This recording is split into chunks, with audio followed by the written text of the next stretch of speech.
Shalom, selamat pagi saudaraku. Renungan hari ini diambil dari Markus 10 ayat 45 yang berkata, "Karena anak manusia juga datang bukan untuk dilayani, melainkan untuk melayani dan untuk memberikan nyawanya menjadi tebusan bagi banyak orang." Saudaraku, kalau kita lihat di dunia ini mengajarkan bahwa semakin tinggi posisi seseorang, maka semakin ia harus dilayani. Betul ya? Itu yang terjadi. Semakin ada di puncak, semakin orang harus melayani dia. Tapi Yesus menunjukkan prinsip yang kontras, yang sangat berbeda. Prinsip Yesus adalah semakin besar seseorang, semakin dia harus melayani. Wah, ini jungkir balik dengan prinsip dunia. Ia melayani bukan dilayani. Itu prinsip Yesus. Bahkan Yesus rela memberikan hidupnya bagi banyak orang. Inilah standar yang Tuhan tetapkan bagi setiap pelayan-pelayan Tuhan. Atau boleh lebih tepatnya, inilah standar yang Tuhan tetapkan bagi setiap orang yang mau menjadi Kristen, alias menjadi pengikut Kristus itu sendiri. Karena seringkali tanpa sadar, saudaraku, di dalam pelayanan bisa muncul sikap ingin dihormati, sikap ingin didengar, atau sikap ingin diprioritaskan.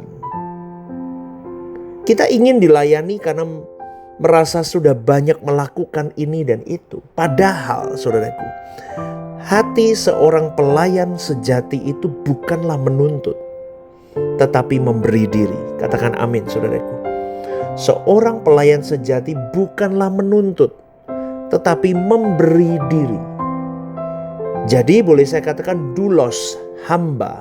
Menjadi seorang pelayan, menjadi seorang hamba, itu berarti siap melakukan hal-hal kecil apapun tanpa mengeluh.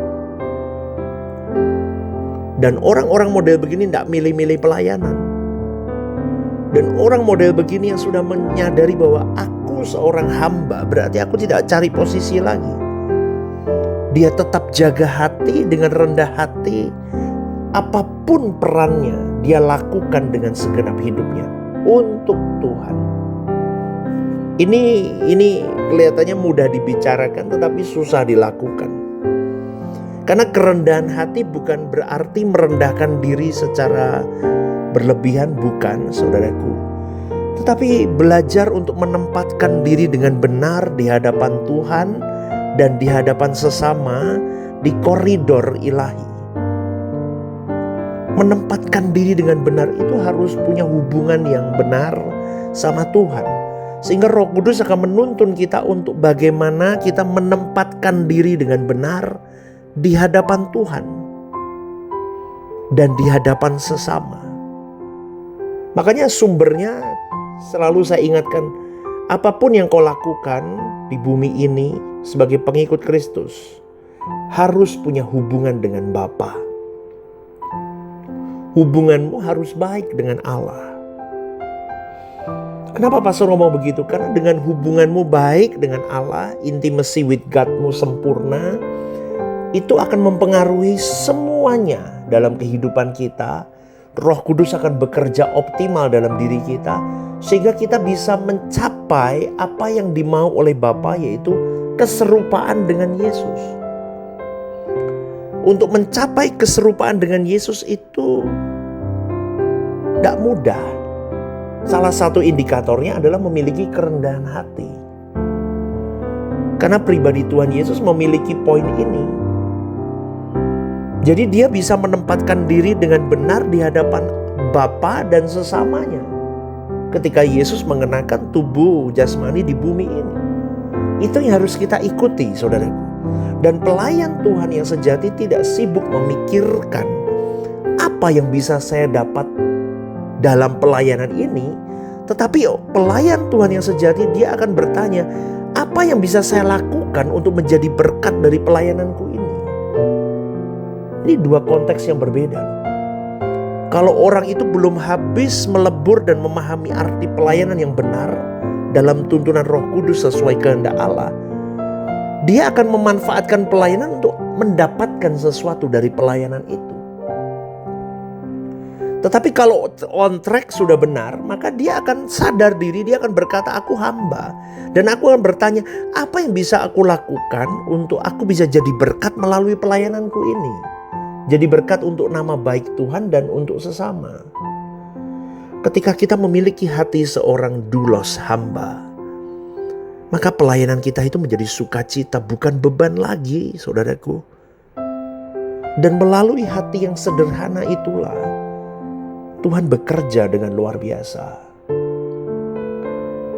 Maka coba tanya dalam diri kita, apakah aku melayani dengan hati, dengan rendah hati, atau masih ingin dihargai?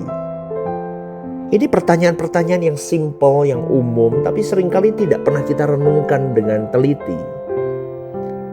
Apakah aku bersedia melakukan hal-hal kecil dalam pelayanan yang tidak dianggap orang? Mau nggak? Atau aku cuma mau yang tampil yang kelihatan? Dan pertanyaan lagi, mungkin apakah aku lebih suka dilayani atau melayani? Coba renungkan ini, saudaraku, karena ingat ya tadi ayat Markus 10 ayat 45 itu sendiri berkata, karena anak manusia juga datang bukan untuk dilayani. Coba loh, ya toh, melainkan untuk melayani dan untuk memberikan nyawanya menjadi tebusan bagi banyak orang. Itu Markus 10 ayat 45 tadi. Ayat pegangan kita hari ini. Dunia mengajarkan semakin tinggi posisi semakin harus dilayani, kan begitu kan? Tapi kita mau belajar, saudaraku. Belajar untuk benar-benar serius memikirkan apa yang menjadi isi hati Tuhan. Karena menjadi pelayan Tuhan bukan berarti naik posisi rohani kita, tetapi justru turun ke titik terendah menjadi hamba. Menjadi pelayan Tuhan berarti aku semakin turun ke titik terendah. Artinya apa? Hatiku harus semakin jadi hamba. Semakin dipakai Tuhan, semakin hatinya semakin memiliki kerendahan hati yang semakin seperti Kristus. Ini yang tidak dipahami banyak orang. Ya, karena banyak orang masuk dalam pelayanan dengan mentalitas yang tidak berubah. Mereka mungkin melayani loh, tetapi di dalam hatinya masih ada tuntutan untuk dihargai, dihormati, diperlakukan lebih dalam tanda kutip. Ini menunjukkan bahwa orang model begini belum kehilangan hak untuk dilayani. Belum hamba dia. Kenapa pastor ngomong begitu? Saya masih begitu seringkali kecolongan juga, saudaraku. Nah, ini yang harus kita sadari. Hal-hal begitu harus kita matikan, saudaraku. Karena menjadi hamba itu harus hilang hak kita. Hak untuk dihormati harus hilang. Hak untuk dimengerti harus hilang. Hak untuk diperlakukan adil harus hilang. Sehingga ketika di dalam dunia pelayanan, dimanapun, di marketplace, di pekerjaan, di gereja lokal, dimanapun, kan kita pelayanan kan, dimanapun kita berada. Ketika ada ketidakadilan terjadi dalam diri kita, kita sudah bisa menjalani itu. Karena melayani itu, menjadi hamba itu kehilangan hak. Karena selama seseorang masih merasa berhak dalam tanda kutip, ia tidak pernah bisa jadi hamba. Amin, saudaraku. Ini apa ya? Yesus sajalah gambaran kita. Dia datang tidak untuk menuntut pelayanan, tetapi untuk memberi dirinya, bahkan sampai mati. Ini standar yang sering dihindari oleh para pelayan Tuhan. Makanya kalau melayani hati Allah, hati Bapa, itu gak bisa pilih-pilih, gak bisa parsial.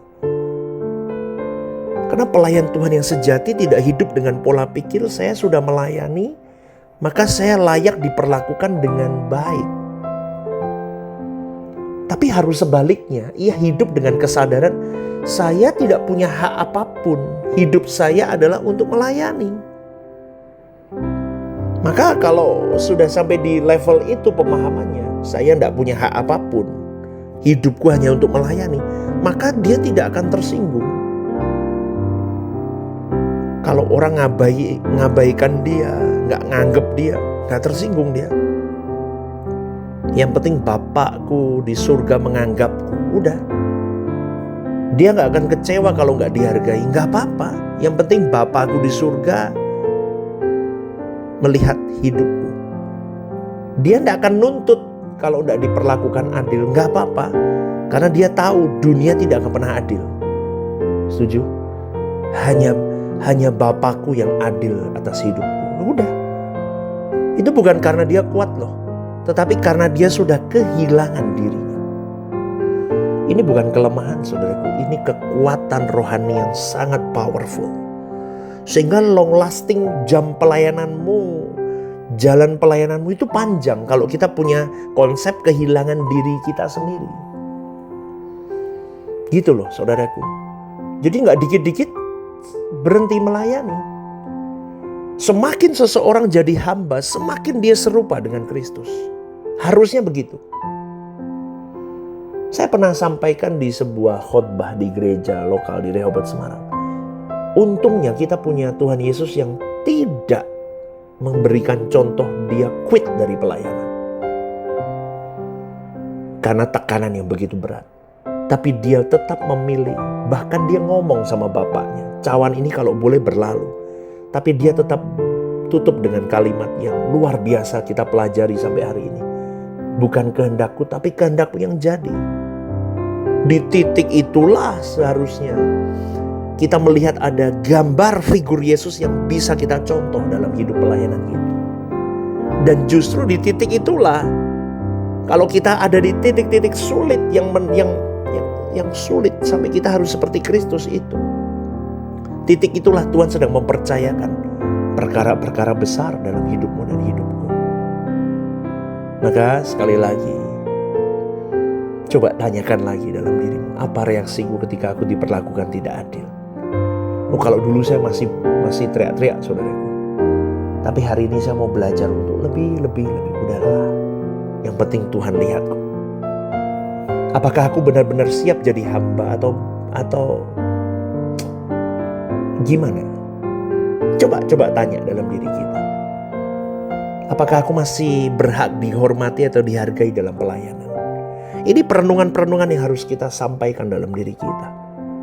Sehingga pelayanan kita benar-benar dalam tanda kutip hamba yang benar. Kita bukan lagi bos, tapi kita hamba. Jangan lupa saudaraku. Amin ya, semoga renungan ini jadi berkat untuk kita semua. GSKI Rehoboth Semarang, One Vision, One Heart for Harvesting. Tuhan memberkati.